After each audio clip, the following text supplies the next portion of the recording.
Vaping. Tonight on Debate Amongst Friends, NFL Week 15 takeaways, including the Packers shutting down Aaron Rodgers, playoff predictions, and one of our favorite coaches potentially stepping down. NBA news, including Melo returning to Madison Square Garden, and Kobe has not one, but both of his jerseys retired in LA, and more, starting now.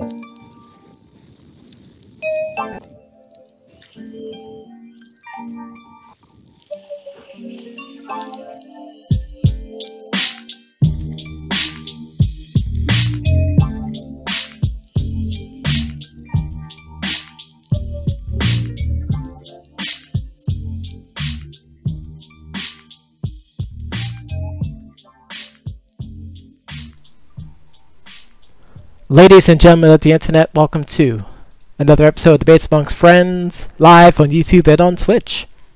This is the 84th edition of the Sports Podcast on December 20th, 2017. We are nearing Christmas, ladies and gentlemen, so happy holidays to you and your loved ones all around. I am your moderator, the Professor John Gotti, always by my side. A B-Dorm, my kingdom for B-Dorm. It's Doc Ocean. How you doing tonight? I feel phenomenal. I wish I could mark out, but that's for a different show. We're here to debate, sir. Oh my gosh, I can't believe you went there. A phenomenally interesting intro. Thank you very much. We have ourselves quite a... it's a pretty small order show, but I think we're going to provide a lot of content for it. I think we'll get a chance. I think we'll get a chance to duke it out a little bit. Sometimes you just gotta throw that left. Keep catching them, but then you hit them with that right. Yeah, just throw up your dukes. But now that you mentioned duking it, we brought in someone. He got through security today. A man who has a lot of integrity. He has honor. He has the reads. He is the bar when it comes to being prompt before the show starts. It's the Duke. How you doing tonight, sir? I'm good. I'm sitting between an elf and a monkey, and I feel so harassed right now. It is not funny. But how are you, gentlemen? I don't know. That comment right there kind of put me on tilt a little bit. Life. Oh, life is crazy. Streets are hard. Yeah, one day you're walking down the street, the next you're getting sold some shamrocks by a leprechaun. I don't know. Hey, sometimes, you try to put your hands up to defend yourself, but you already got hit in the chin. Hey. By a guy named Childs. You some Lucky Charms. Doc, you know what I'm talking about, right? I do. That was a good one. But, gentlemen, we have ourselves a pretty stacked show. Let's get ourselves started. We are nearing the end of the regular season for the National Football League. We have certain teams that are clinched. We have a bunch of teams trying to clinch. And a lot of teams in the hunt. Gentlemen, what game or games really caught your attention this past weekend? Well, of course, the three that jump out to me immediately, of course, Cowboys versus the Raiders, New England versus the Steelers, and the top of the show I mentioned Aaron Rodgers. I would say the Packers versus the Panthers. Really good games. I had a chance to watch all three actually because the Bucs played Monday night, and I will say that Aaron Rodgers probably should have set out the rest of the year. Despite the fact that he did give the Packers the best chance at beating the Panthers, maybe, now we don't know. I feel like he might have should have sat out. It was too risky, way too risky. I will definitely agree. It was definitely too risky. If you think about it, though, they were still on the cusp of potentially making it to the playoffs. Unfortunately, they didn't make it with the victory by the Atlanta Falcons. But I mean, if you want to try to get into the postseason, what better way of doing it by having number 12, sitting behind center? This is true. I mean, it's tough because Aaron Rodgers can play. Like, you just know he can play, and I believe it was the left side of his collarbone. Yes, if I'm not, it was a non-throwing hand. Yeah, non-throwing shoulder. Yep. So I mean, they were worried, but it's like they just weren't playing that good. I mean, he threw a few interceptions that looked really rough. Obviously, we can also touch on the Thomas Davis suspension. Yep. Within this conversation, but he threw one of those interceptions, and he really, at this point now, set up one of his receivers to kind of get blindsided. So you have to think, if he's not in the game, does that happen? I mean, I'm gonna say still maybe. Like, it's impossible to say that will not happen if Aaron Rodgers wasn't throwing the ball. But I could definitely see why people may or may not say that. But it's funny that you mentioned that. Had a chance to watch the hit. It reminded me a lot of the old school, kind of don't go across the middle kind of plays. And I felt like he let up a little bit. I didn't feel like he went all the way in. I felt like he let up a little bit. Come on, Chris, now get it together. I feel like he let up a little bit. He could have killed him. I mean, he really could have. He really could have. Like, all for realness, it could have turned out worse. Yeah, he could have knocked his helmet to his kneecap. Like, I mean, he really could have to his kneecap. Bent his whole body up like in something ridiculous. Mm-hmm. But he didn't. But this is not to take anything away from the Panthers. I think the Panthers played a great game.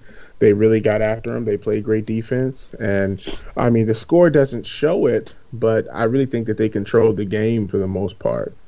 I will agree with you. Aaron Rodgers still almost got 300 yards, but, I mean, that's kind of what we expect from Aaron. But he threw 3 picks. I mean, I want to say at least one of the 3 picks was definitely his fault. Yes. The other 2 was more 50-50 tip-ups. Either a tip-up or it was just another 50-50 ball. So, I mean, you really couldn't say he had a terrible game, but the Carolina defense definitely did their job. They did exactly what they needed to do to get that dub. This is true. And, I mean, even at the end, they got the onside kick. Mm-hmm. So, I mean, they had every chance to win the game. Every opportunity to win. Every opportunity. Finish it. Yep. Couldn't finish it. Duke, what did you think about the game between the Panthers and the Packers? I mean, honestly, I was a little surprised at Green Bay. I was more surprised at Carolina. I didn't think they would come out that strong. But, I mean, all in all, let's just call it what it is. I don't really feel like Green Bay had a shot, at least not a strong one, in the playoffs. So, this is kind of the fizzle at the bottom of the Coke for them. I mean, but don't you feel like any team that Aaron Rodgers is on, they have a puncher's chance? You did not just do that. Oh my gosh. I'm so disappointed. No, I can't say puncher's chance. Are we really going to do this tonight? Because I can do it too. I mean, he's a slugger. He doesn't have a puncher's chance. I mean, Duke, what Doc is trying to say is, any guy named Aaron Rodgers with 2 fists has a puncher's chance to winning that game. Yes, basically. I mean, sure, yes. In an ideal world, okay. But, like, they started the season rocky, and they never really got into that groove. So, as far as this season's Green Bay, I don't think so. That's fair. I mean, they're the same team. They haven't really changed too much. I think they've tried really hard to, retool on the offensive line. They've tried really hard to the defensive line, but, I really don't know what's missing, other than maybe a starting running back that might just be able to take some of the pressure off. I mean, Aaron Rodgers is 34 years old now. Now they have to start thinking about replacing him. And I don't know if they have the backup. Well, and I mean, that's exactly to my point of this season started with talks of how many more seasons is Aaron Rodgers going to be able to play like this. And maybe that got in his head. Maybe it didn't. Maybe it got into the other players' heads. I don't know. But again, they just never really found that groove that they've had in past seasons. Well, we're going to get a chance to see, Brett Hundley play for the rest of the year to see if he is the guy. Obviously, when you think about it, basically for the last 20 years, they've had a solid quarterback. To go from Favre to Rodgers, really wasn't a drop-off there. So to think about Aaron Rodgers taking that retirement path and turning it over now to Brett Hundley, I'm not sure if he's there yet, but we're going to get a chance to see that, where we didn't see that with Brett and Aaron. It was kind of like, hey, Aaron Rodgers is our starter. We're going to let Brett go. We're not going to trade him to the Vikings. We're going to send him to the Jets because we don't have time for that. You know what I mean? So, we'll definitely see what happens with that. I guess sticking to that same game really quickly, what did you guys think of the initial 2-game suspension that Thomas Davis faced? I don't know. I kind of am becoming numb to a lot of the penalties that's been happening. After Gronk only got one for a blatant cheap shot, I kind of feel like both plays, the receiving party of the hit could be seriously injured. Like, let's just call a spade. For the Thomas Davis hit, it was during the play, the person was hurt, person who already had issues stemming from even last year. True. I'm okay with 2 games, but for me, the only thing that I keep asking for from the NFL is just consistency with their penalties, their punishment. Don't give one person 2 games, give another person 1 game, give another person 3-4 games, another person suspended for the year kind of thing. Like, set the bar and toe that line the entire season, in my opinion. And that's true. But honestly, I think that's something that we won't see come to fruition, at least not anytime soon. And for whatever reason that the NFL ends up giving for it, the real reason at the end of the day is no team wants to lose money, and therefore, no matter what happens, they don't want to see their star, their franchise players on the bench for something that they consider stupid for the majority of the season. It's just like Jerry Jones fighting the whole Zeke thing. Like, no team, coach, owner, anyone wants to see good players sitting on the bench, even if it is warranted. So that is the whole reason why the NFL doesn't have a standard, here's what you get for X. And I can understand that, and I know, Doc, you wanted to chime in real quick, but I could understand that, but the problem is now this goes back into the Ray Rice situation, how poorly they treated that situation. Now you're doing it based off of, I don't even want to say gut feeling, but based off of, potentially reputation, I guess. I can agree with that. And just wanted to point out, of course, that the suspension was reduced to 1 game, and I'm almost positive that they probably looked at what happened with Gronk and some of the other hits that might have happened. They probably did. Like, hey, listen, I barely touched this guy. Yes. My helmet just so happened to graze his helmet. It was during the play. And you're giving me 2 games when this guy did something after the play. It was a cheap shot. Straight out of WWE. Like, right. Just like his boy Mojo Rawley and that stupid finisher of his. It was really not hype, bro. I see what you did there. But it was just an interesting observation. Definitely wanted to point that out. And of course, we know the Panthers are in the playoff race, along with several other teams. So we're going to get to those other teams now before we jump into that. But that other game, we'll start with the Steelers versus the Patriots, because that's really the one that everybody's been talking about all week long. Duke, is it a catch or is it not a catch? Dude, I'll be honest. Like, I did not even catch this game. You didn't see the game. I mean, you didn't hear any talks or inklings or rumblings about this catch or non-catch? I mean, everybody was arguing about it. Literally everyone, even people who don't even watch football, has been arguing about this. Dude, look, elves, monkeys, and pigeons. That's been like my life for the past 7 days. So, this starts back with, Calvin Johnson, catch or no catch, 2010. Yep. One-handed catch. They waved it off because he caught it, and he put the ball on the ground, and it came out of his hand.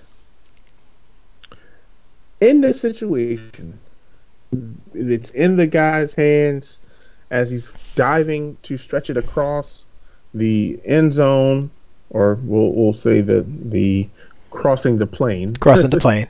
Yeah, he hits the ground. The ball moves a little bit, grazing the ground. We're going to say grazing again. It grazed the ground, and they reversed the call. Game-winning touchdown. I mean, really honestly, man, you have to go back to your definition of grazing. And it's another one of those things with, like, the penalties, where there needs to be a definition for everyone to follow.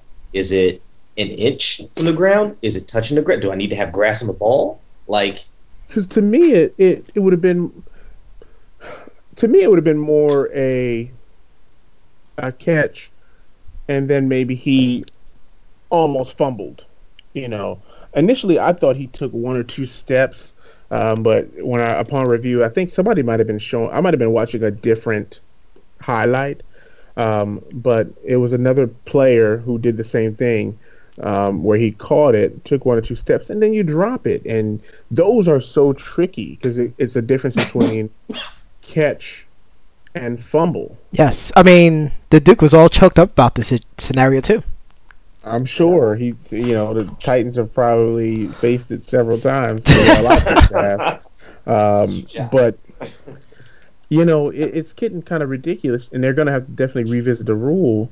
And I can't wait to get to the next game because there was another laughable call in that next game. But in this situation, although it wasn't the ultimate moment that defined the ending of the game, it was a pretty big call. A pretty big call. So I know you didn't watch the game here, but on the next play, they threw a short pass to the left in the flat, and they're yelling at Ben saying, "Don't clock it, run a play." Ben throws a slant. Mind you, they're inside the 20. Ben throws a slant that hits his receiver, pops in the air, and is intercepted, which ultimately ends the game. Yes. They did have a timeout left. And they didn't have a timeout yet. They didn't have any timeouts. They didn't have a timeout left, which is why they would have clocked it. Yes, makes sense. So they didn't have any timeouts left. You know what? It was the Raiders who had a timeout left, and that's the next game.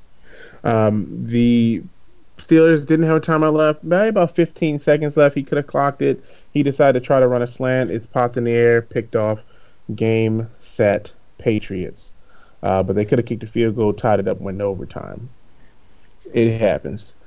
So, in the next game, which was the Cowboys versus the Raiders, critical 4th and 1 call, where the referee pulls out his Sprint bill that was folded in half to measure the chain length, the chain and the marker. His cell phone bill, guys.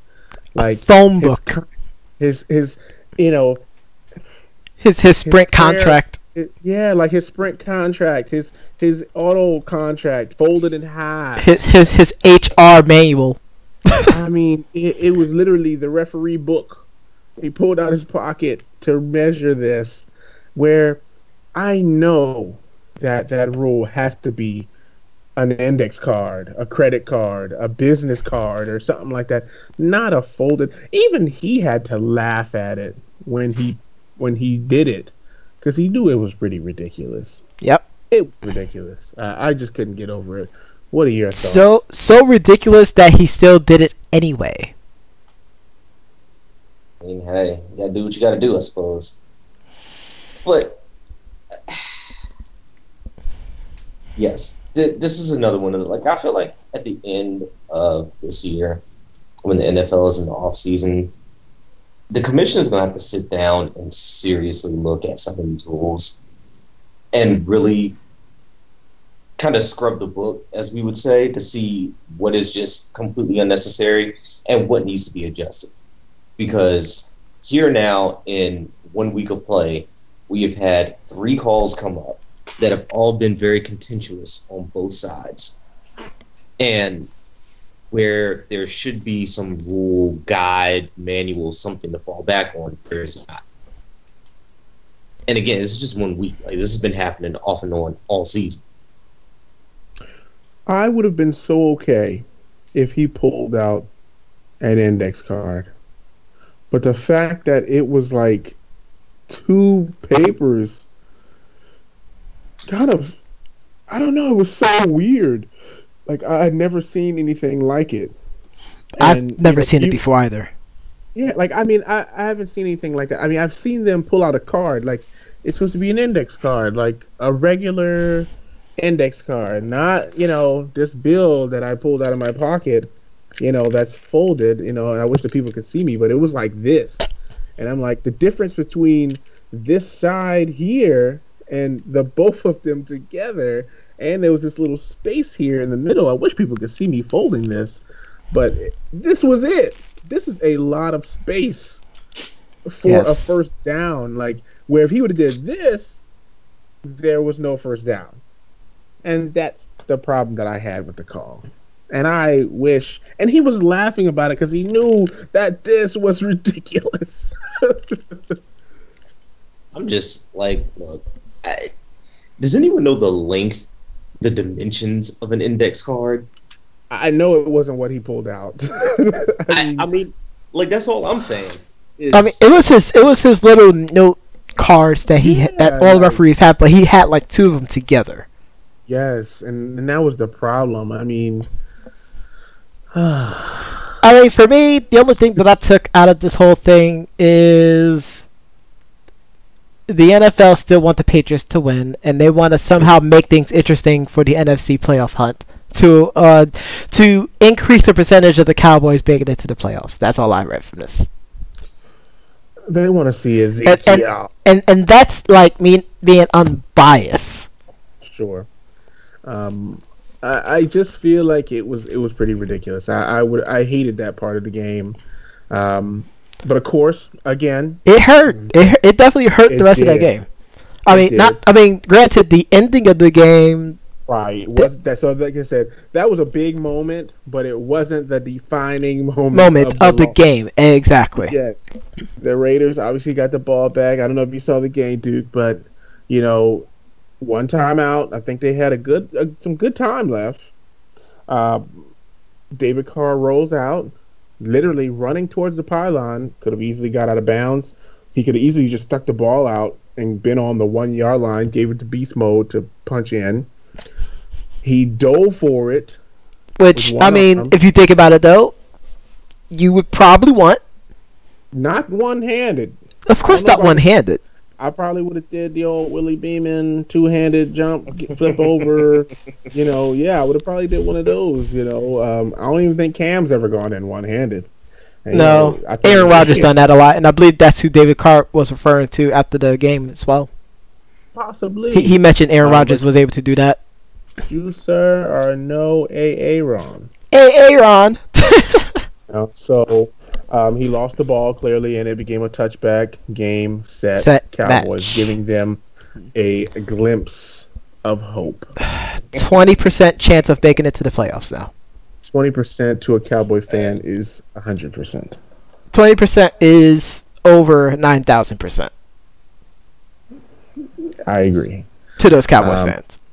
So, speaking of percentages, which I'm hoping that this is 100%. I really do.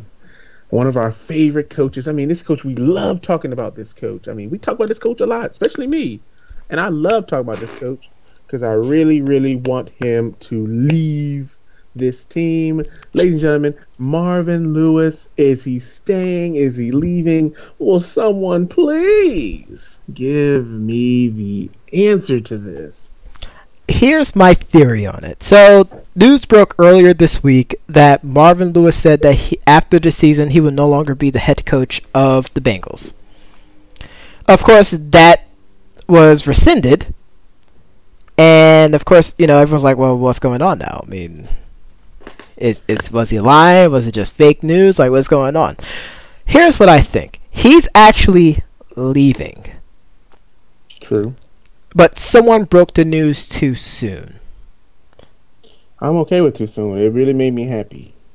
In order to, try to bring the guys, the players, bring their morale back in. Like, it's kind of like with college. Like, oh, the head coach is leaving, but we still got to do a bowl game kind of thing. Right. And we're not talking about the players who are heading to the NFL. We're talking about the player that is basically planning on being there for 3 years and it's your first year. Kind of thing. But yeah. I believe Marvin Lewis is out. I believe I said that at the beginning of the season he'll last this final season, then he's out. But I mean, I completely agree with you. I think that's the change that needs to happen. I feel like before they just replace the quarterback, we need to see what happens with the coach first.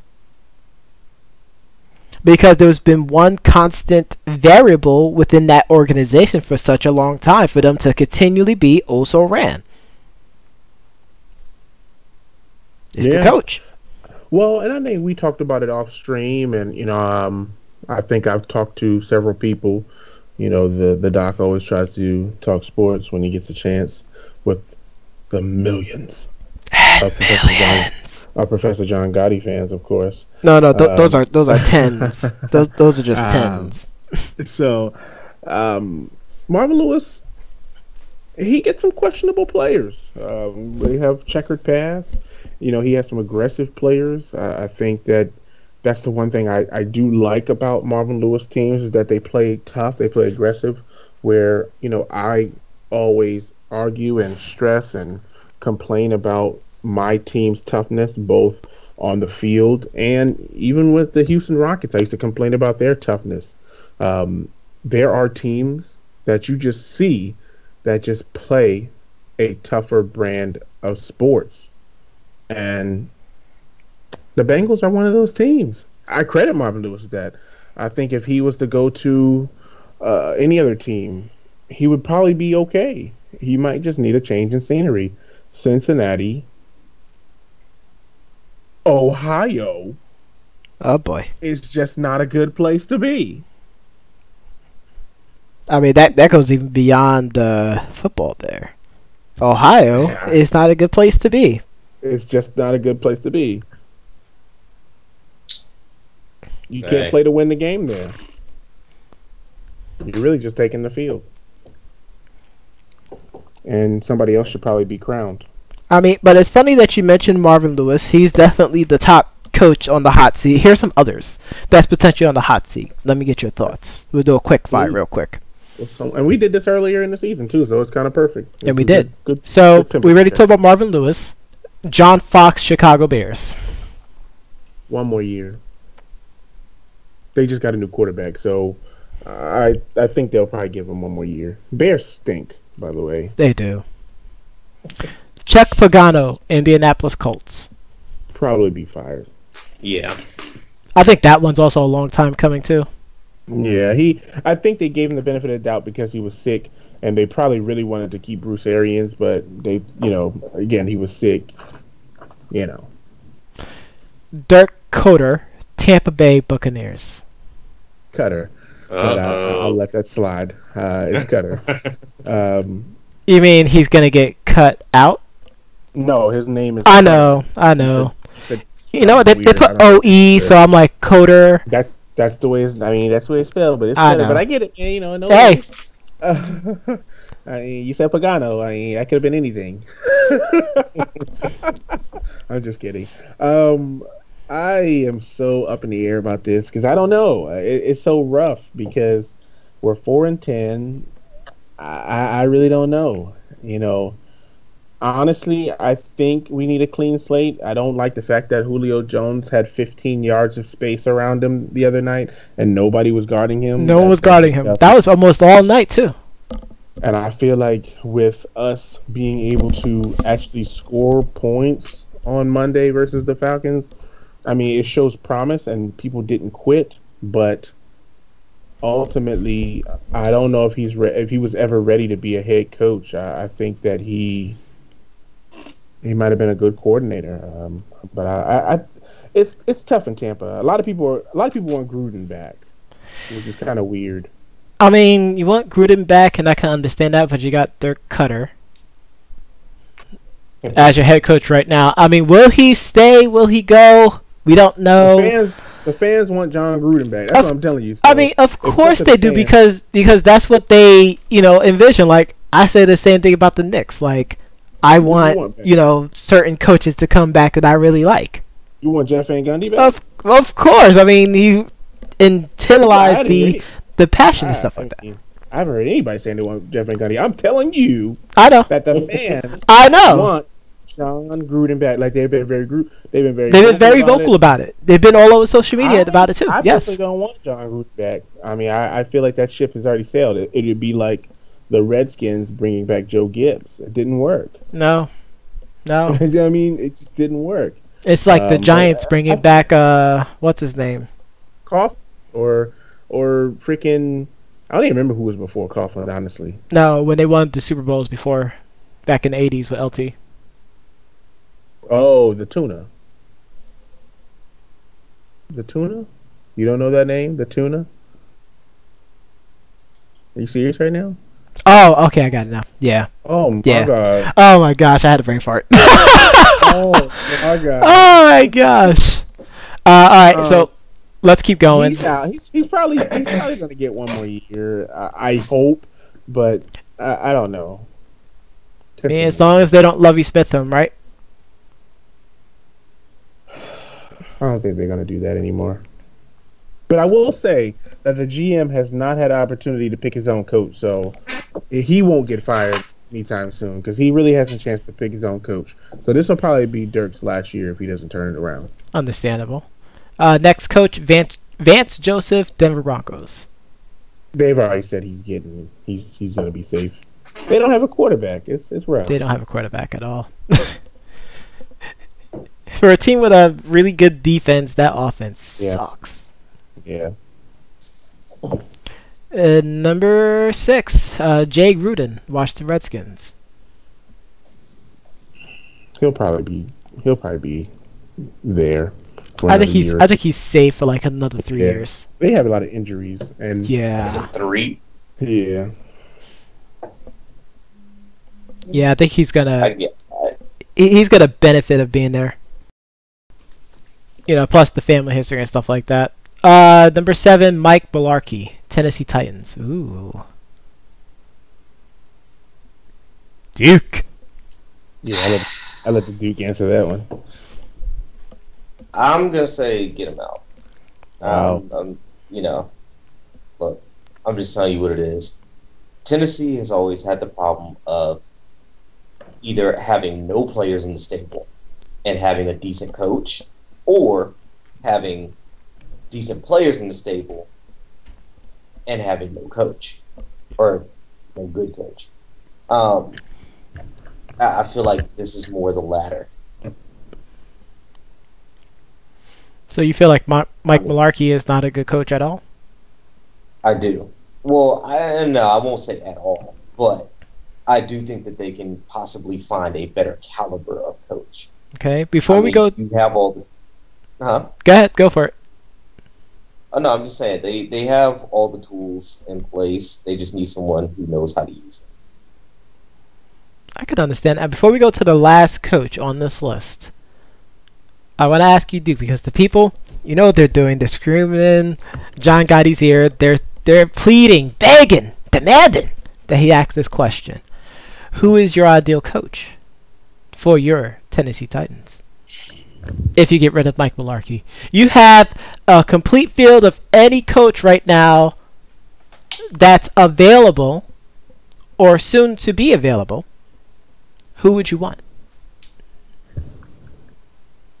That's a tough question, man. Because honestly, what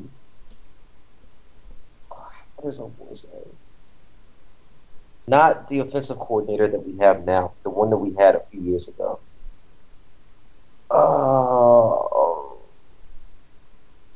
Now the brain fart. But I would more than likely get him.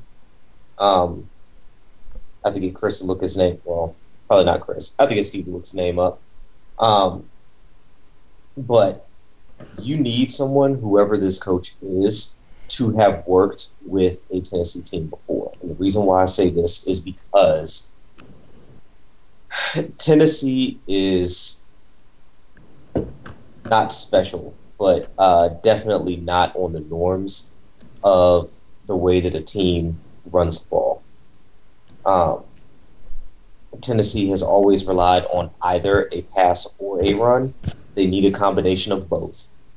Their defense has been okay at best, but never great. That can be fixed in a draft. But you need someone who knows how to run this offense as a head coach. And then you also need to get a strong offensive coordinator and give that coordinator space to do their thing. I can understand that. So, just to make sure I'm understanding you correctly, what you're saying is the Titans might want Jeff Fisher back. Yes. Thank you. Oh, my goodness. I could not remember that for the life of me. Wow. Jeff Fisher returns. Chris, cut the show. Oh my That's God. too controversial for this episode. I can't believe that just they want Jeff seriously? Fisher back? Wow, they would take Jeff Fisher back. What? Here's my thing. He's just as bad as Marvin Lewis. What I'm saying is they need a Jeff Fisher. No! You don't want any kind of Jeff Fisher. You know, and again, my reasoning behind it is simple. You need someone who has worked with the team before, who understands the mentality of this team and its owner, and can work within those parameters. Like, you don't need someone that's going to come in and shake everything up, because that's a 4-year setback that you can't really afford.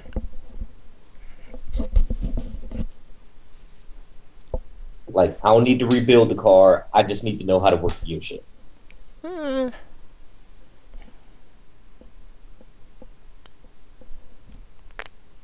an interesting feed on that. Doc, anything to say on that one? It's tough because that's the same thing that we're doing now, where the Bucks fans want Gruden back. So I mean, I get what you're saying. Gruden and Dungy probably were the longest tenured coaches that we had, and it gave us some stability. Jeff Fisher probably was the longest tenured coach that the Titans had, because they moved from being the Oilers to the Titans. I mean, it's kind of just like the Utah Jazz having Jerry Sloan. I mean, they're not going to bring Jerry Sloan back. No. You know what I'm saying? But at least Jerry Sloan kept making playoffs, though. He did, and Jeff Fisher did not. You see what the Rams are doing now. I mean, they look great. And he really has pretty much the same tools, give or take a receiver or And I two. believe that coach got there, 2 years ago? Year ago? Yeah, this is his first year. Yeah. Jeff Fisher's fired last year, because I remember I believe that's a counter argument for the Duke.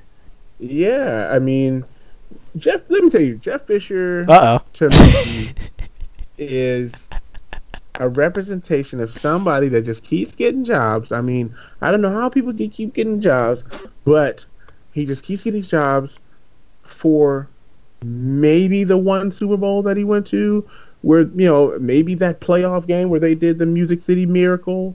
Maybe they feel like he has the glow. Maybe he's, I don't know. Up. I mean, I don't know what it is. I really don't get it. But him, Marvin Lewis, I would say there's one other person in here that I just don't think that they should get any more jobs. I just don't believe it. Even Rex Ryan, I would throw Rex Ryan in there. I just don't think that they should just do this anymore. Like, maybe they should take the Lovie Smith and Herm Edwards approach and go coach college football. Hey. Or take the Brett Favre approach and go coach high school football. Also true. Or go be an analyst somewhere. Like so many other quarterbacks. Please. All right, the last one, because we're going to take way too long on this one, but I'm definitely enjoying it. Last one, Jim Caldwell, Detroit Lions. I feel bad for Detroit. I really do. I feel bad for Matt Stafford. I would say I feel more bad for Matt Stafford. I don't believe that it's Jim Caldwell's fault.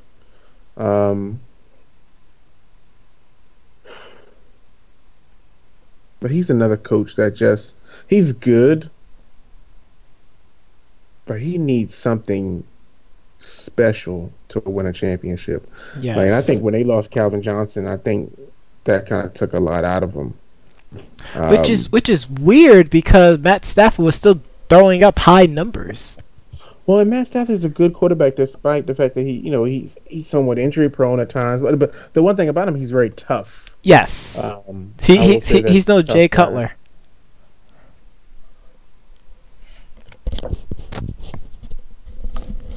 I think that this is tough, man. I mean, to fire or not to fire? That's the question. I don't think he's going to get fired because technically they still had a shot at the playoffs. So, I mean, they weren't completely out of it. Technically they're still alive at 8-6. So I don't think he's going to get fired. And I can understand that, but I think what's going to hurt his potential to continue forward is the fact that the Aaron Rodgers injury should have opened up a bigger door for them to get in there. I said should have because, of course, Minnesota has been, almost lights out.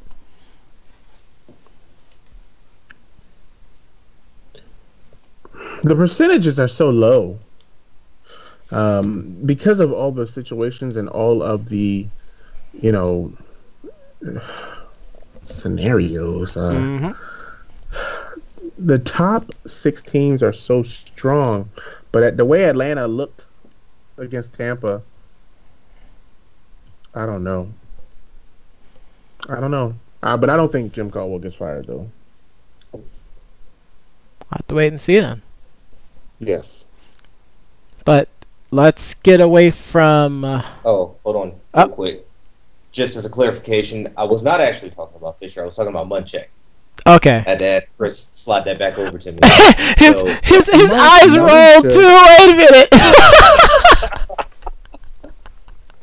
Yes, I was talking about the offensive coordinators, not the head coaches. I didn't think Mike Munchak was that good either. I mean, Mike Tomlin believes that Mike Munchak deserves a chance, but I don't know, man.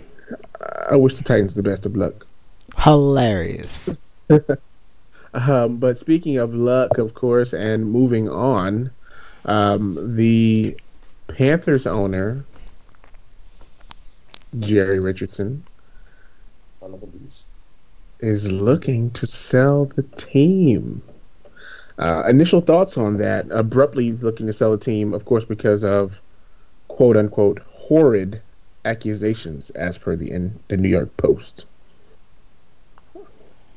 Initial thoughts? This to me is kind of like Like when you watch kids play at the park and the one kid gets told that they can't play in the sandbox anymore, so they want to pick up all their toys and just leave. This is kind of that to me. Like, fine, I get it. You own the team. You can do with it what you will. But I don't feel like because you are getting forced out that you then need to turn around and sell off the team and just sow all of this division or instability in the team. Like, I don't know.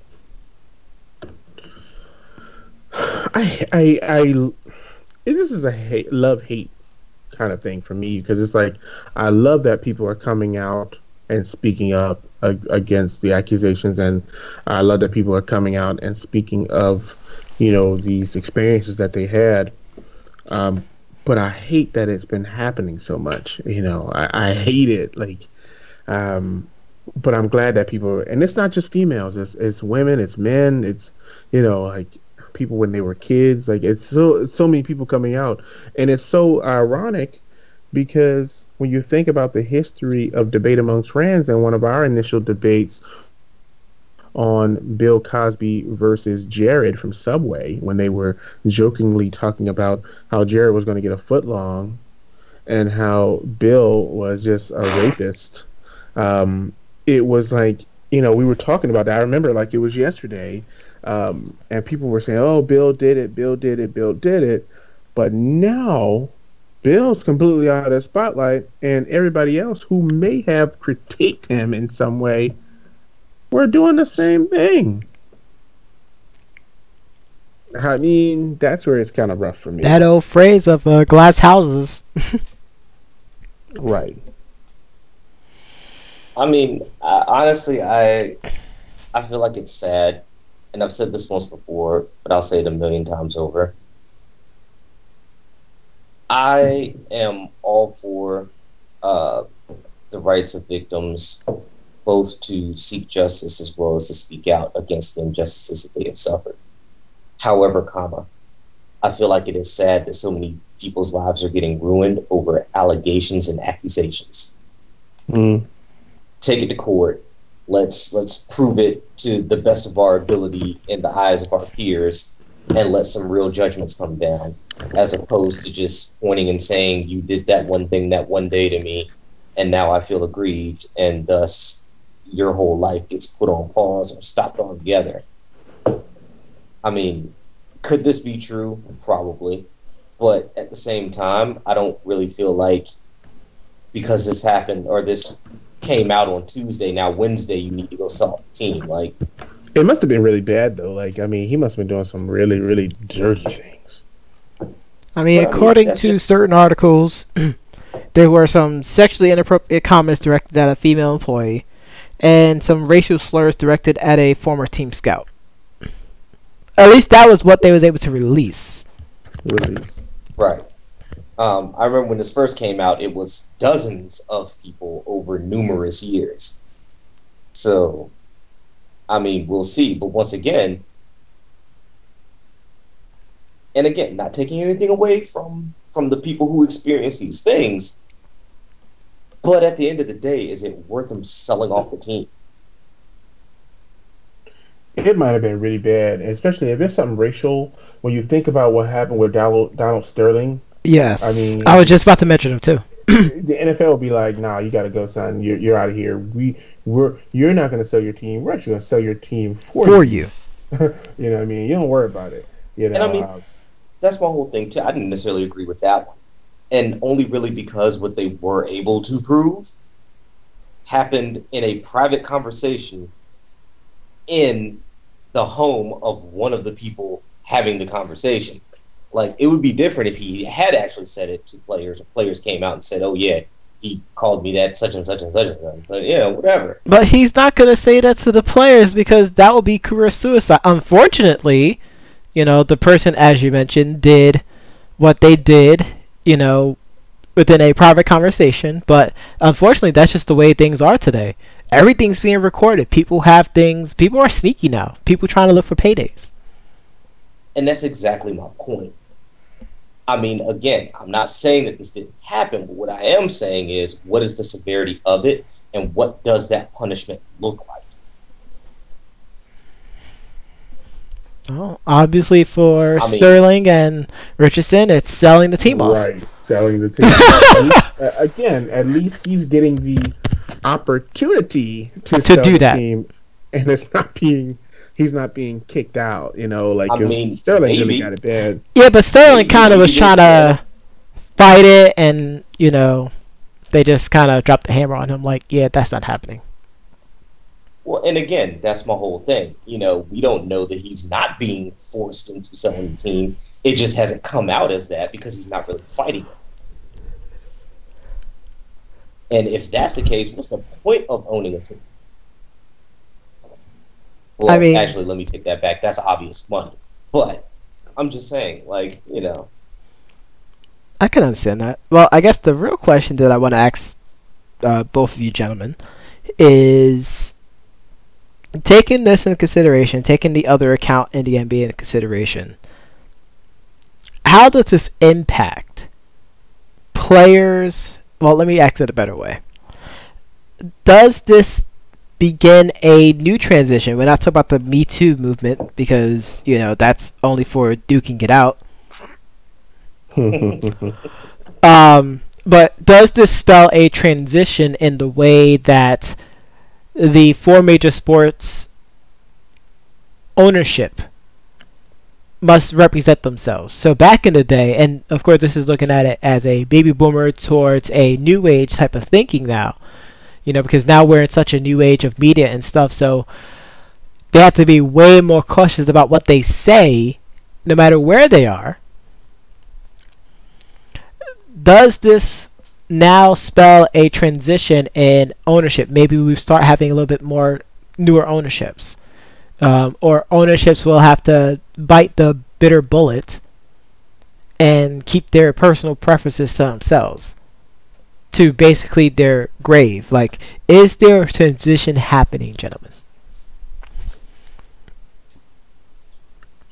I think there's been a transition. I think everything is transitioning at this point, honestly.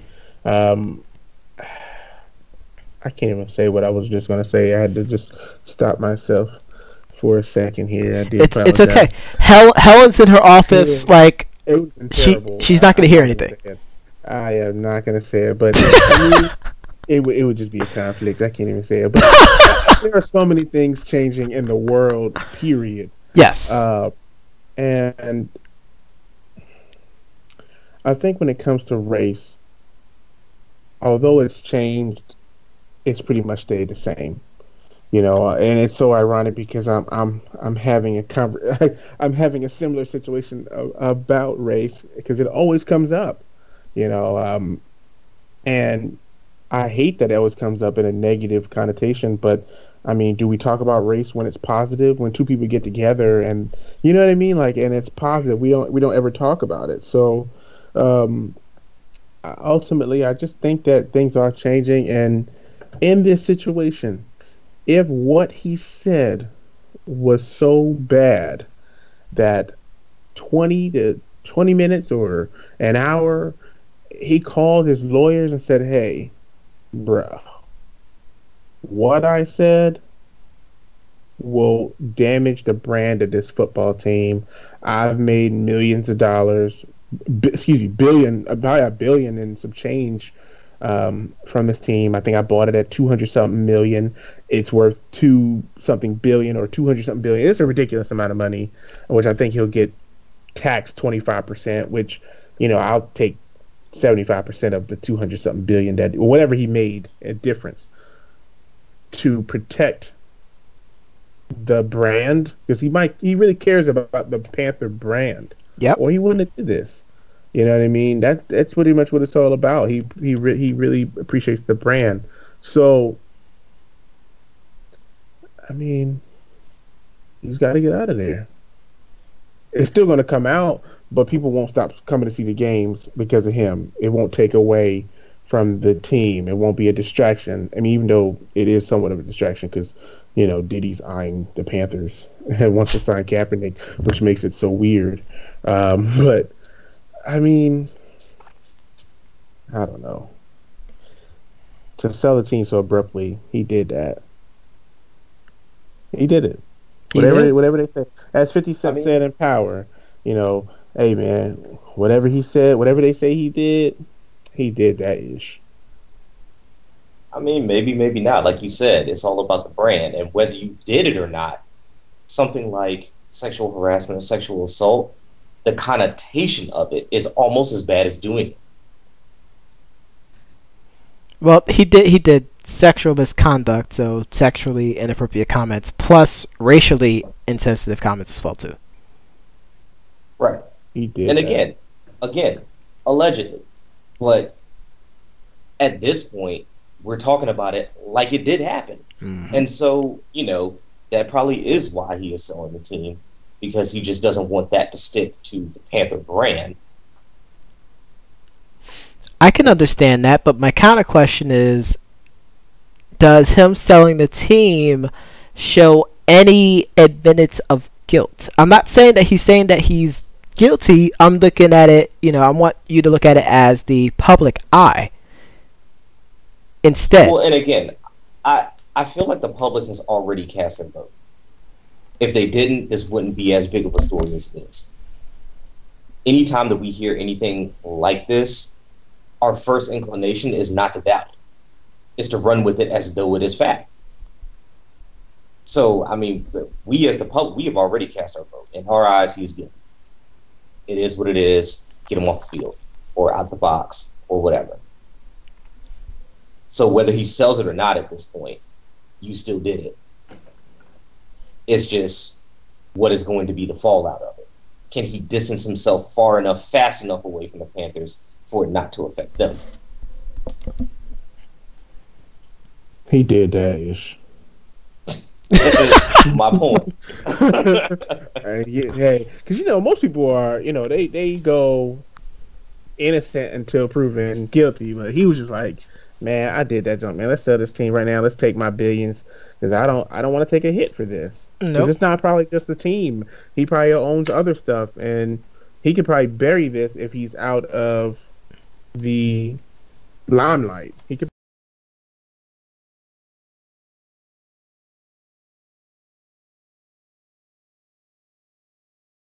Know that we are going to hear about the impact against any of the people that have them cut. Like, for instance, once Sterling sold the team, did we hear anything else about him?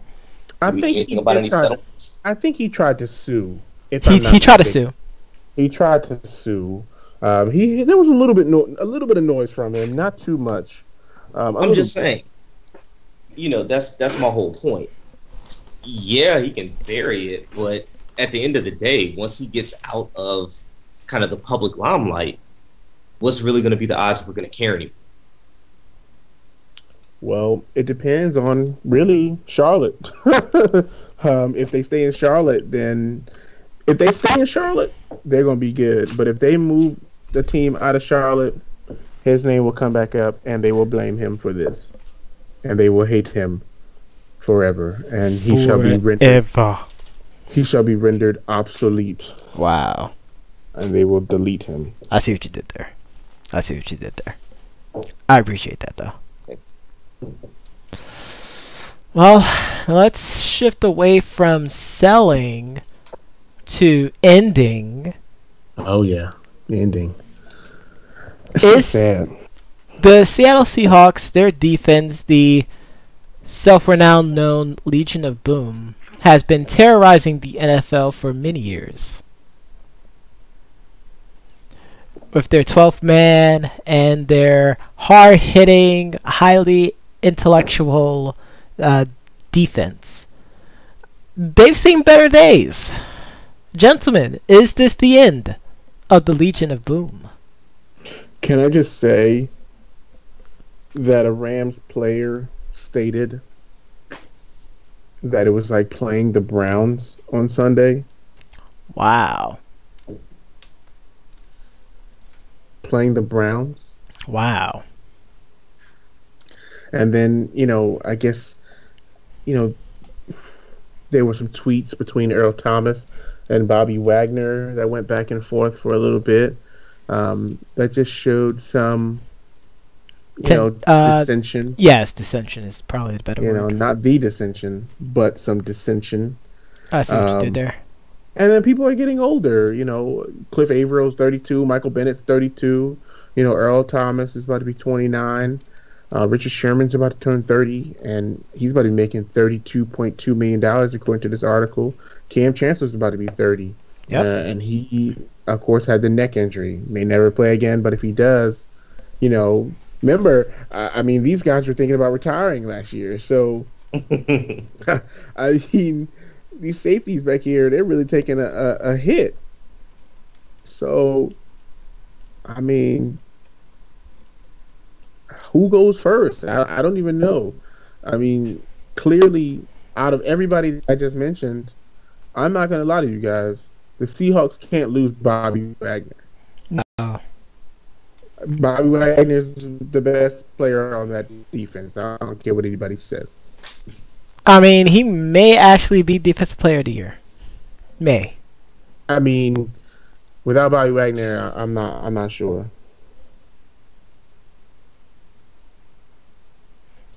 Fair enough. Yeah, you got injuries, you got age working against them. Really, honestly and truthfully, I feel like all of these guys have started looking at the door if they weren't already looking at the door. Yeah, it's pretty much done. If you look, this is just like a BMW that you take in for an oil change and the check engine light comes on. You might as well sell it. It's just never going to be the same again. It doesn't matter how many new players they get in, how many parts they swap out. I think they haven't been the same since the 2-yard slant at the Super Bowl. If they don't call that slant at the Super Bowl, Beast Mode probably doesn't retire. Nope. People. I don't think they go through any of this. I think they go on to probably make have a dynasty. I think everybody's happy, but that interception on the goal line, the only person that benefited from that is Russell Wilson. He got married. He got he's having a great time. He's having a great life. His career is still booming. I don't think we heard anything. He's making love notes and love videos to Sierra. He's doing great. But everybody else, maybe everybody on defense is just not doing good. The whole defense. But is that? That might be okay. That might be okay. It could be, right? Probably not. They like some of the young guys that they have on defense. Richard Sherman, people kept saying wasn't that good. He was a systematic guy, but at one point he was one of the best corners in the league. He told Crabtree not to ever put his name in his mouth. Don't put your name in my mouth, boy. Yeah, come on. I'm sorry. So, no. Oh. I don't know. I'm not feeling it. I still feel like they end up right back at the same point. Maybe to your point, not as soon, but still. Obviously, if you have a problem with Bobby Wagner, you're probably going to be gone. So Earl Thomas will probably be the first person to be gone. He's just so good, and I don't know. I'm interested to see how it goes. And again, they still have an opportunity to make the playoffs given a few losses. So maybe they go to the playoffs. They might be okay. Mm-hmm. It might be. We'll say might. They got like a 70% chance, I believe. Yeah, anything can happen. Anything. They just need some help. They have a puncher's chance. Let's shift from the gridiron to the hardwood. Something that I definitely want to talk about. Carmelo Anthony made his return to Madison Square Garden to face against his old team, the New York Knickerbockers. The main storyline before the game was whether or not the Knicks would provide a video tribute to Carmelo Anthony prior to the game during the starting lineups. I mentioned to the doc off the stream that if they didn't do it, it would be completely Bush League of them, and I would lose even more respect for them. Fortunately for them, they probably heard what I said, through the magic of Big Brother, and provided a pretty decent, video package for him. The crowd gave him some mixed reactions, more cheers than boos, so obviously better than Roman Reigns, but that's besides the point. And the Knicks was able to defeat the Thunder in a very entertaining game. The Knicks are actually right now in the 8th seed, but the thing that I wanted to talk about was, as much as I enjoyed the video package, for me, being an unbiased Knicks fan, I know that's rare by itself, I still feel perturbed about some of the events that led up to Melo's departure last season. Mainly the game where the crowd was chanting out trade Melo during the game. And I was quite upset about that. His return, of course, every time he touched the ball, people boo, but that happens to everything that goes on there. He didn't really play that well. But the big story about that game was Michael Beasley, someone that the doc was very highly on when he was with his Houston Rockets. Definitely showed a lot of spirit, especially with Kristaps Porzingis being out. Actually, I believe we should be getting him back before the Christmas game, so that's great. He showed up to play. Big buckets. Doug McDermott showed up to play. Ron Baker, who I've been very high on, he came out there and played as well too. Courtney Lee, he came out to play, but whatever. Right. As long as he doesn't sit there in the post and shoot fadeaways all day, I'm perfectly fine with that. Yeah, I know you love those fadeaways. I don't. I really don't. But gentlemen, what are your thoughts on the Melo returning to MSG? I didn't think it was that big of a deal. I know it was 6.5 seasons, and this is the first game, but I don't think it. I think had the Thunder been playing better, because the Knicks are playing great, so it doesn't really matter. The Knicks are playing fantastic. 8th seed right now, 16 and 15. Right. The Knicks are playing good. The Thunder, on the other hand, aren't really thriving with this particular deal. So I think had they both been playing well, it would have been a different story. But because the Thunder are struggling, it's like, hey, he's coming back, but we don't need him, so it's not a big deal. And that's why I think it was overblown hype. I mean, you can play the video if you want, but I do like what this says here. This article on NBA.com, it says, Anthony, like Patrick Ewing before him, failed to win a title. Yet Ewing is beloved in New York, and the affection for Anthony is likely to be positive as well. But the question is, really, will Porzingis be the franchise player who breaks the spell someday to give the Knicks a title? I still think it's possible. It is possible. Granted, the East is looking kind of more interesting now compared to like the past 6 years.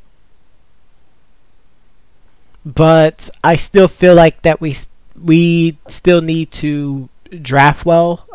We shouldn't blow our money on bum players like Joakim Noah. Right. And just give it some time. Let the young guys, create some chemistry together. I think it's going to take them bringing in, and I know you don't want them to bring in somebody, but they're going to have to either draft someone or they're going to have to bring in someone. Really, they should have tried to get Paul George. I think Paul George in New York would have been great if they didn't use him like they used Carmelo. Yes, and that would be my issue there. Right. I actually was more on, I would have loved to see them get Chris Paul.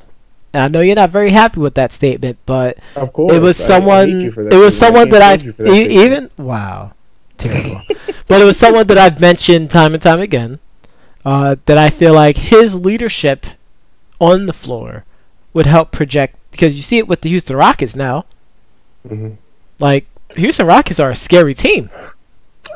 And, I think the main problem is people didn't think it would work. Yes. And I think Chris Paul, because people forget, hey, remember, Chris Paul was dominating in Wake Forest. Chris Paul did great in New Orleans. He did great.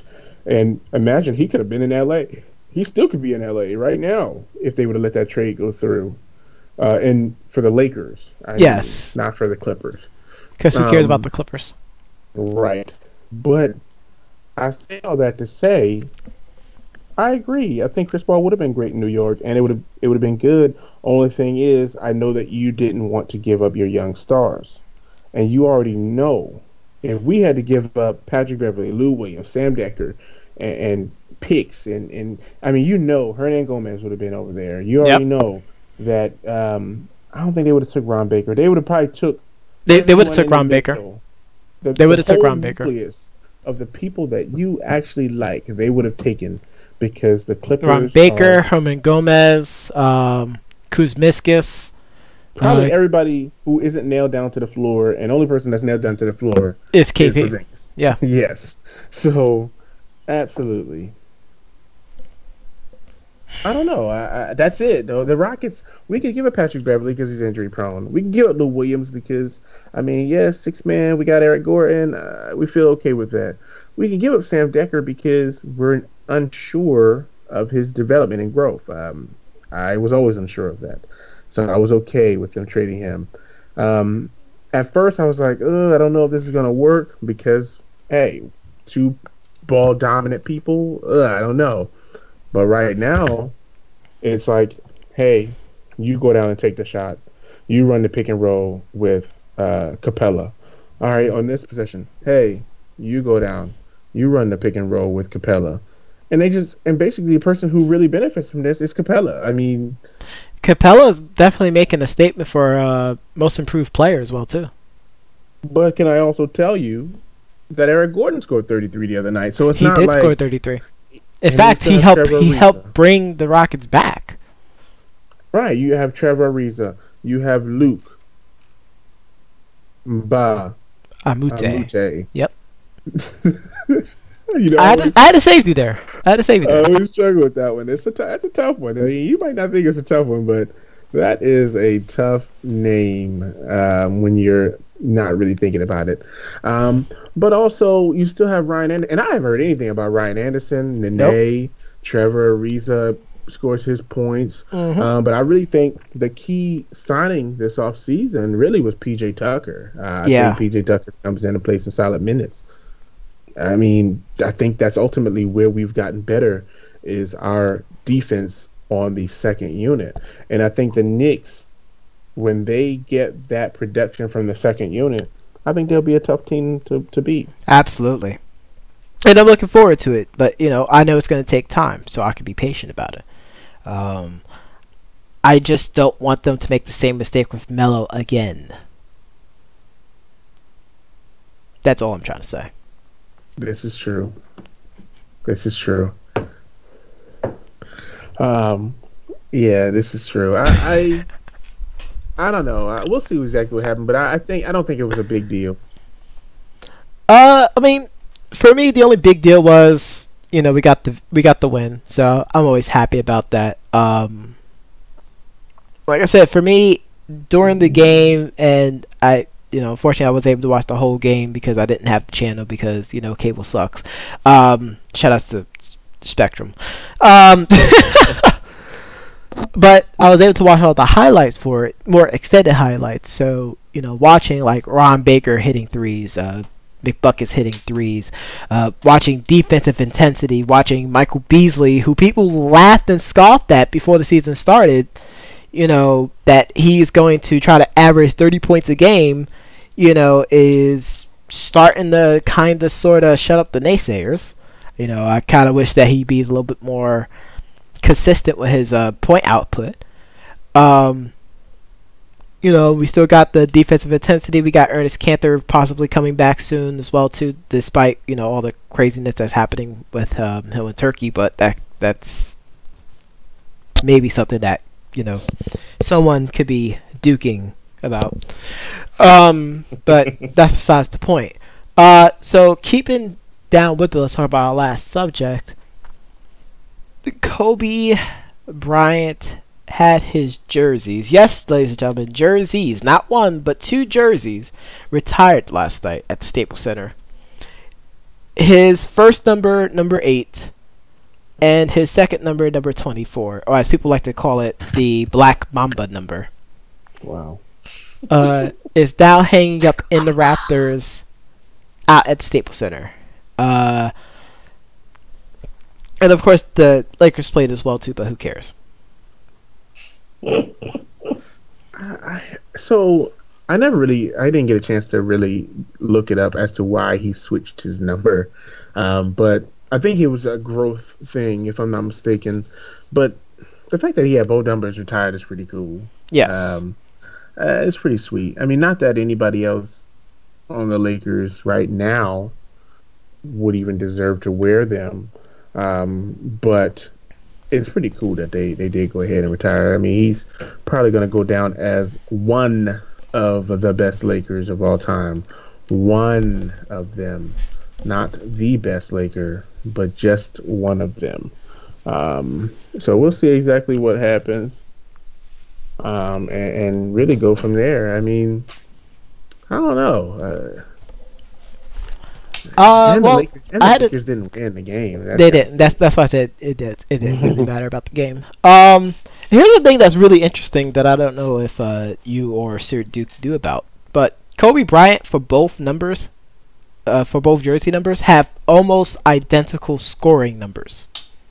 Mm-hmm. For both jerseys, he scored about 16,000 points.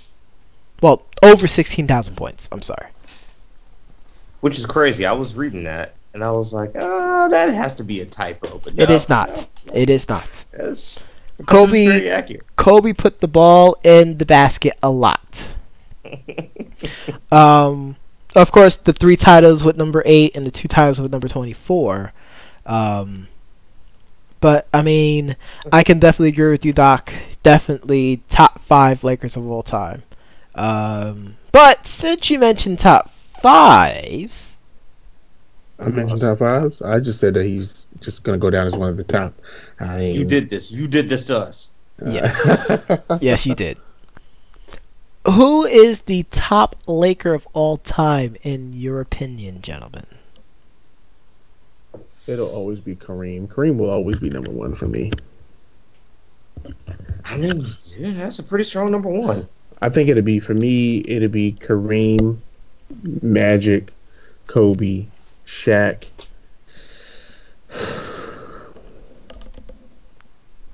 I don't know who else would be. I don't even know. Worthy. It would be a tie at that point because there's so many top 5. Like that 5th one. Jerry West. Yeah, I'm just gonna name those 4 because I just feel like in that order. Honestly, I was gonna say Magic. T brought up old boy. I completely forgot about that Wilt. one. Wilt did his thing. There's no question. I mean, so maybe Kareem, Wilt, Kobe, Shaq. No, Kareem, Wilt, Magic, Kobe, Shaq. Or reverse, Kareem, Wilt, Magic. Maybe Magic isn't up there. Maybe it's Kareem, Wilt, Kobe, Shaq, Magic. Wow. Kareem, however, will always be number 1. Fucking theme there.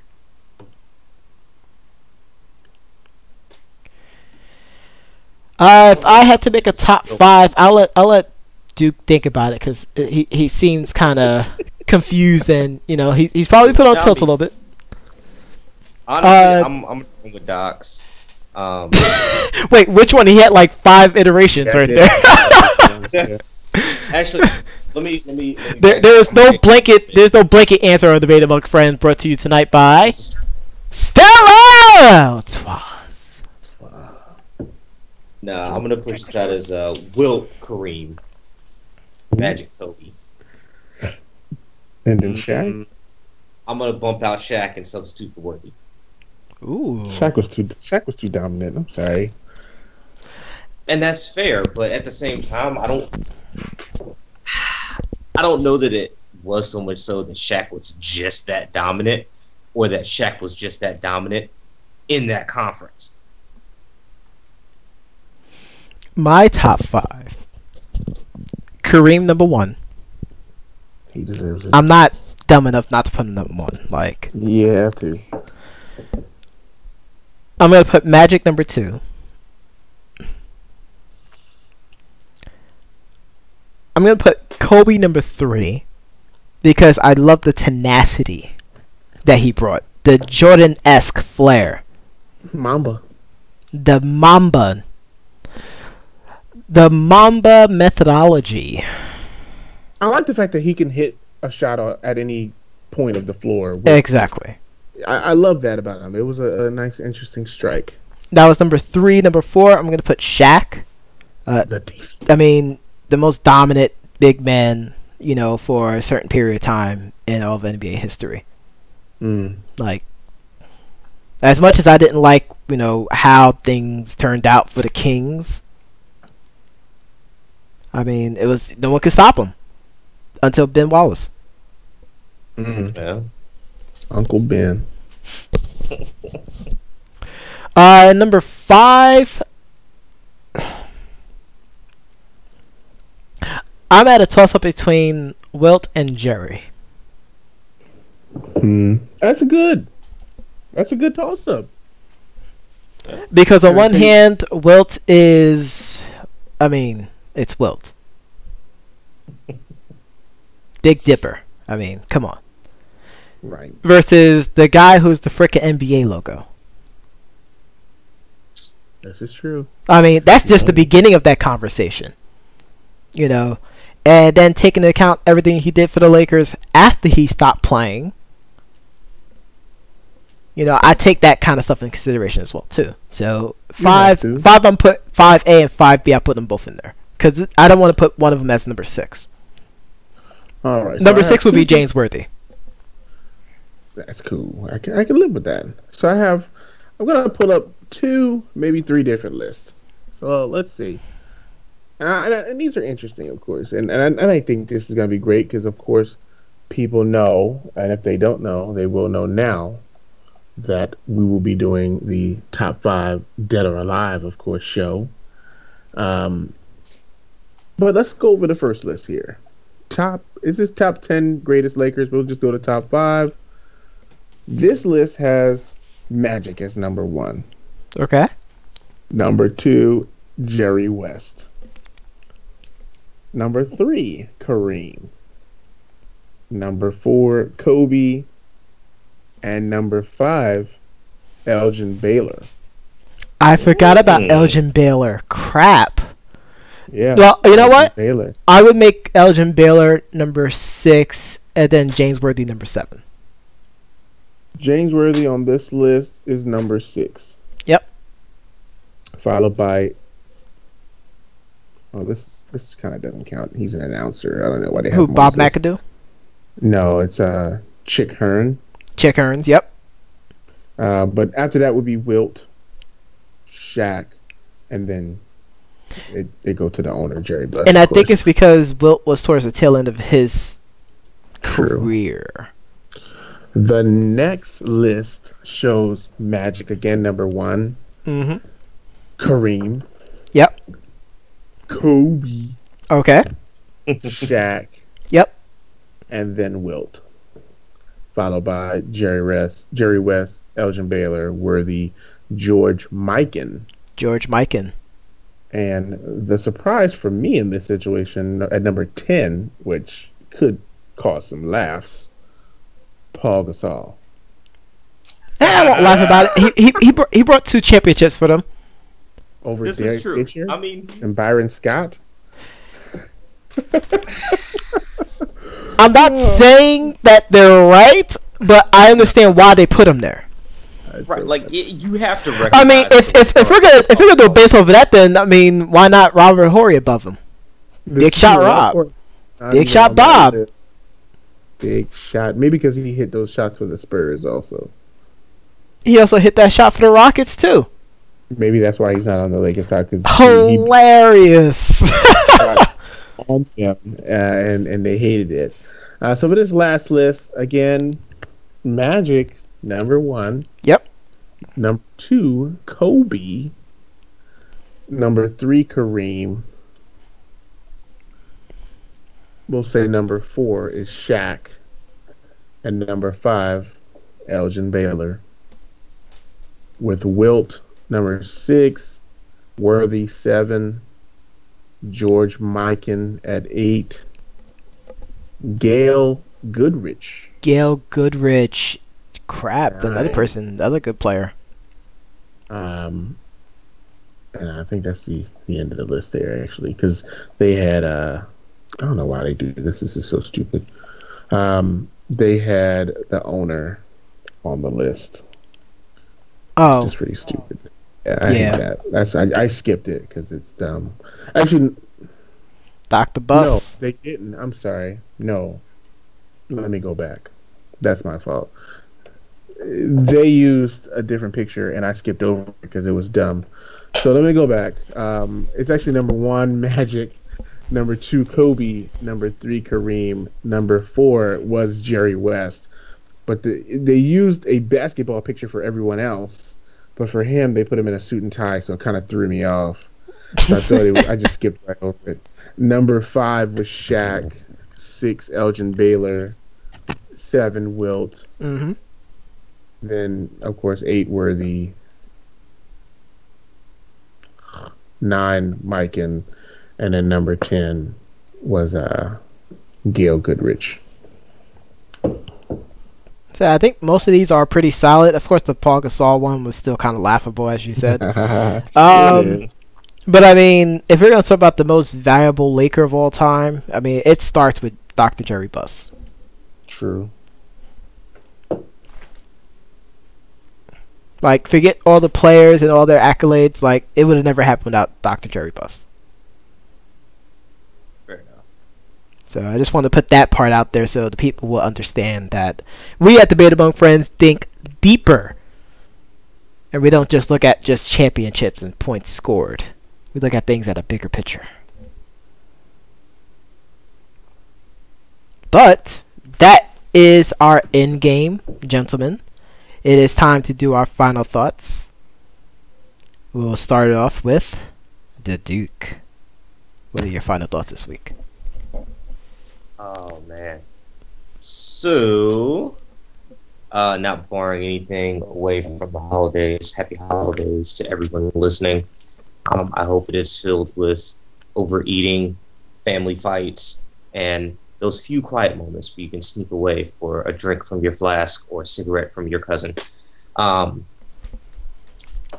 hope that everyone gets where they're going safe and returns equally as safe, if not a little bit more perturbed at life, and that, we go headlong into the new year and knock out 2018 in a way that we could not seem to get it together for 2017. But that being the case, we will not be having Duke It Out this weekend or this Sunday. Instead, we will be observing the holidays, throwing fruitcake to the dog. But we shall return in 2018, bigger, badder, and resurrected like the Easter Bunny. Thank you. Doc? 2 quick final thoughts here. As we talked about, people resigning for sexual harassment or any kind of harassment, the vice president of NFL media resigns amid his sexual harassment inquiry. These allegations are so crazy, but I hate the fact that they could be true. Of course, we know with many situations it could be false, but just the fact that they're all coming out, it's really unbelievable. And I hope that people realize that these things are just not going to cut it, I guess, in 2018. So as we continue to grow, people are going to start basically reporting it. And I guess in his situation, he was accused of asking sexist questions I believe this particular young lady said he asked if she was going to get knocked up like the other female reporters after getting hired. And you just can't. And again, this is he say, she say, but at the same time, as Richardson did in selling the team, this guy resigns to protect himself and his future. Because, I mean, once you get tagged for this, I mean, I think that's it. I mean, you can be a sex offender for the rest of your life kind of thing. Like, this could be it. Yep. Yeah. And my other final thought, so Lane Kiffin explains why Florida Atlantic University ran up the score at the Boca Raton Bowl on Tuesday night. They won 50-3, and this article says that Lane Kiffin showed no mercy. I think it was said that he might have whispered to some of his players to sweep the leg, actually. Sweep the leg. You know, do you have a problem with that, Lawrence? I think was the exact phrase that he used. No sensei. So basically, I think the main issue is, and we've talked about this in the past, you know, I think Belichick said, you know, hey, we're still working on things as we're playing. And a lot of people say that, but they were up 35-3 in the third quarter, and they were still throwing passes even as they were winning 50-3 in the fourth quarter. And he says that it was prompted by an Akron official talking trash. Yikes. But this is why you don't open up your mouth. I mean, is that poking the bear, or that is definitely poking the bear? Like, and we talked about the intensity factor of Tom Brady. Like, you don't do something like that. Like, you don't sit there and tease LeBron James. You don't, you know, piss in the wind, aka piss off Kobe Bryant during the game. You know, damn sure don't do that to Michael Jordan. Like, don't do something like that. Like, everything that happens after that, it's on your head. Pretty much. Yeah. And those were my two final thoughts. On to you, Professor. I have two final thoughts as well. The first one, everyone knows how much I am an advocate for esports, and I love to advocate for it. The National Basketball Association, or the association, is expanding to now introduce an esport league for their NBA 2K18, where every franchise in the NBA will have their own esports team. The one that I was thinking about is the Entourage actor Jerry Ferrera is going to be the New York Knicks head scout for them.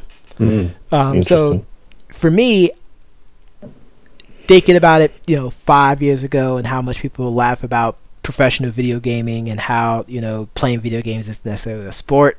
Well, now we have a big league, one of the four major sports now, advocating for esports now. So, you know, my question is, A, what do you have to say for yourself now? You know, and B, for those same people who are being the naysayers, how many of your kids are you trying to push to do this now? Food for thought. But I'm definitely looking forward to this. I mentioned to the doc off the podcast, I think like a month or two ago, about the Madden tournament that's been going on. They're actually still doing that as well too, so be sure to catch them out on YouTube and on Twitch. And I believe they sometimes post it on Facebook as well too. But I am really looking forward to the 2K18 E-League that's going to be taking place. No word about when it's going to begin. They're just starting to gather people up. But as that's coming along, I'll definitely provide my insight. You know, try to get my own little scouting report about what's going on as well too. And perhaps Debate Among Friends will be able to attend some of the competitions. Sure. And for my last final thought, normally, you know, I might have something interestingly, you know, educational, then I might have the downer. This is going to be an upper, because this is going to make everyone laugh. I've posted out on the Debates Among Friends Facebook page, facebook.com/debatesamongfriends or facebook.com/group/debatesamongfriends, about a boy who visited his girlfriend and decided to challenge her father in a set of Guilty Gear. This is out in Japan. In a 1st to 10 series. So they play as many games possible until someone hits 10. For those that do not know. Unfortunately, the boy lost to the girl's father. 10-6. So, I mean, it was close, but not really that close. That hurts. Definitely not a boyhood dream. From the article, I'm going to quote this.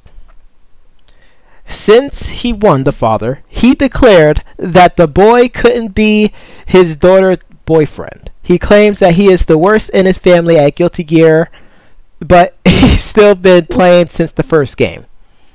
He basically said, "You are a weak fool. You have no skills. Get out of my house and don't talk to my daughter again." Wow. Get your game up. A man after my own heart. Get your game up, get your weight up, and see me next time. I was in tears laughing. I can imagine that. That laughter. For me, I find that to be inspiring. I would love to do that for when my daughters, whenever I have one, have a boyfriend. I would love to see him in a video game to see if he has the passion. The same kind of passion that he'll put towards a video game. I expect that same thing for my daughter. I wouldn't have chose that game personally. Well, I would have chosen anything else. Okay, and for those that do not know, when Doc and I attended Evolution 2017 back in July, there was one game out of all of them that the Doc was not impressed with. And let me tell you, it took some time for Smash Brothers to grow on me. That one definitely started to grow, and it caught on pretty fast. Melee, not so much Smash 4. Right. After watching for a couple of hours, because that's really how it goes down, the songs and everything kind of grow on you. You're like, okay, why did they do that? Why did they do that? Yes, Doc was clapping. Doc was clapping to the songs. But that Guilty Gear, it was like watching different storms come together at the same time and rapid movement of light basically at the same time. Like, there's so many different things. Like, I didn't know what people's special characters were, but I felt like people were just moving back and forth. There were eggs being thrown. Like, I didn't know what was going on, and I was like, who made this crap and why is it on the stage right now? Yes, he was completely unimpressed. I think if, out of all the games that he watched during Evolution 2017, that was probably the least favorite of his. Right. But, gentlemen, those are my final thoughts. Tonight's track is from Trom Diggs. We played one of his tracks before. We're going to play another one from the album Major Journalism. It was released in 2015. Be sure to check out his music. We put the description in the video. So be sure to check him out. Support the artists as well as Croup who provides our intro track. Want to make sure we give them some love as well too. Tonight's track is called Psalm 91. It's pretty banging. Be sure to follow Debates Among Friends on Facebook. I already mentioned it before, but facebook.com/debatesamongfriends or facebook.com/group/debatesamongfriends. Follow us on Twitter at debatesamongfriends. You can follow myself at Ken86. You can follow the Doc at TL and you can also follow the Duke via carrier pigeons. I see what you did there. Pigeon gang. But, ladies and gentlemen, thank you very much for tuning in tonight. We are not going to be able to do a show next week due to the holidays, but we'll try to get one done the next week after that. But until then, I am your host, the Professor John Gotti, wishing you all a happy holiday. Stay safe. Follow the Duke's instructions to a T because he knows what he is talking about. Go Dookies. Word. Hilarious. But I am the Professor John Gotti. This is Doc Ocean, Miss Dr. Wednesday Night himself. And I'm the dude. And we'll catch you again next time. Same podcast time, same podcast channel. Peace and love. Hashtag LASG. Taste the ocean.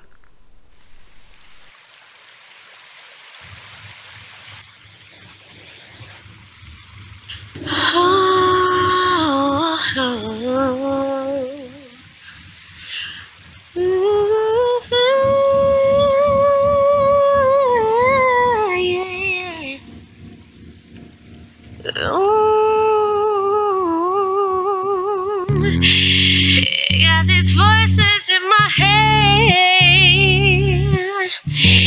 I can't only.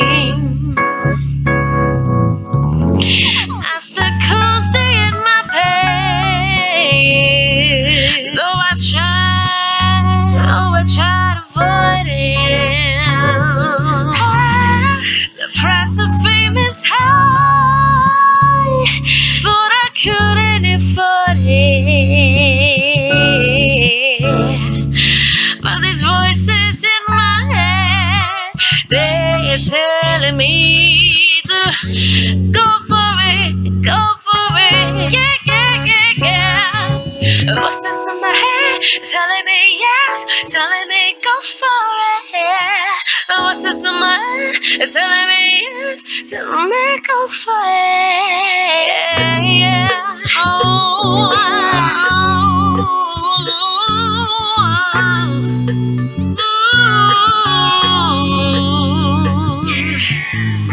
Whoever I'm dwelling in the shelter under my tent, will say he's my refuge. Yeah.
Voices in my head telling me to go for it. They tell me go for it. They tell me go for it.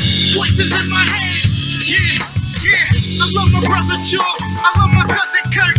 I love them both the same. I love them so much it hurts. Love my fam, love some, maybe most of all. I never had a sister, so that's the watch it for. Besides my women, only chick that ever washed my drawers. Of course there was my mom, but that's a different song. I'm talking 91.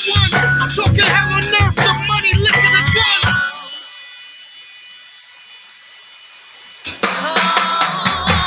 I'm talking to suppliers. I'm talking every buyer. I'm talking every blicker. The niggas my hood inspired. Every preacher, every squire, every liar, every pimp, every pusher, every drug dealer I admire. Every job I went for never got hired. That only reinforced the fact I ain't a 9 to 5er. Homie, I'm a survivor. I bleed and perspire. I aspire to be desired. Let me take you higher. Cause these voices in my head that I can't ignore. Obstacles in my path, so I try to avoid. The price of fame too high, thought I couldn't afford it. Voices in my head telling me to go for it. They tell me go for it. They tell me go for it. Voices in my head telling me to go for it. They tell me go for it. They tell me go for it. Voices in my head. Yeah. Got these voices in my head that I can't ignore. Obstacles in my path, though I try to avoid. The price of fame too high, thought I couldn't afford it. Voices in my head telling me to go for it. They tell me go for it. They tell me go for it. Voices in my head telling me to go for it. They tell me go for it. They tell me go for it. Voices in my head telling me